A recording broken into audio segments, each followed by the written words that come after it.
Alors pour moi, l'année 2020, ça aura été une année quand même riche en rebondissements. J'aurais lancé ma petite gamme de t-shirts complètement débiles avec des jeux de mots. J'aurais appris que j'ai l'humour de Kev Adams. J'aurais appris aussi des choses beaucoup plus graves, comme par exemple le fait qu'on puisse être hospitalisé quand même 2 mois après le Covid, suite à une intubation, un coma artificiel, et donc vivre une rééducation compliquée. Voilà, on en apprend chaque jour sur cette maladie et surtout quand ça touche le cercle le plus proche, on se rend compte vraiment à quel point en fait on est fragile, hein, comme disait Pascal, nous sommes des roseaux pensants. Et donc voilà, j'ai envie de dire que 2021, je pense pas qu'il y aura fondamentalement beaucoup de choses de changer dans notre paysage intellectuel, culturel, mais en tout cas à notre niveau, je pense chacun aura quand même eu un petit changement dans sa perception de soi-même, mais aussi dans sa perception des autres, en fait. Là où c'est très étrange, c'est qu'on est tous enfermés. On a été beaucoup enfermés, beaucoup isolés, dans une forme d'individualité quand même assez poussée au quotidien. Et en fait, ça aurait été quand même un contexte où il est question toujours de penser aux autres. Que ça soit le masque, que ça soit aujourd'hui le vaccin. Donc l'altérité en fait est un peu abîmée pour certains, pour d'autres renforcée avec de l'entraide et l'envie d'aller plus loin.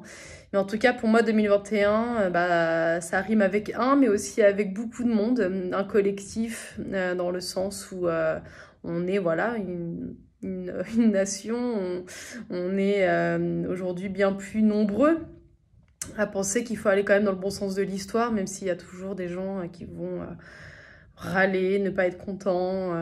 Voilà, j'espère en tout cas vraiment que... Voilà, je ne vais pas non plus en attendre énormément de cette année, mais à minima, en tout cas, retrouver un peu la culture, le divertissement, faire en sorte que les gens, en fait, qui ont connu vraiment des complications financières assez fortes, retrouvent aussi, ni plus ni moins, des clients et de l'argent, en fait, pour remplir le frigo.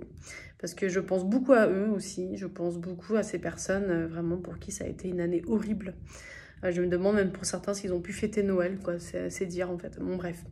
Tout ça pour dire vraiment, je souhaite à tous une très bonne soirée du réveillon, que vous soyez 1, 2, 6, 15, c'est votre life en fait. Moi, je m'en contrefous total.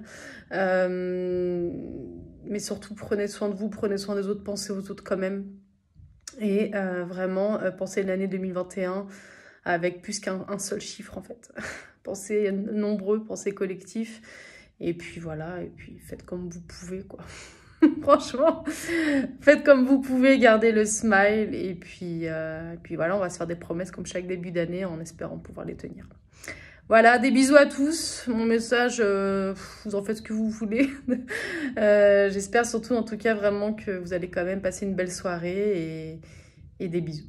Allez, salut!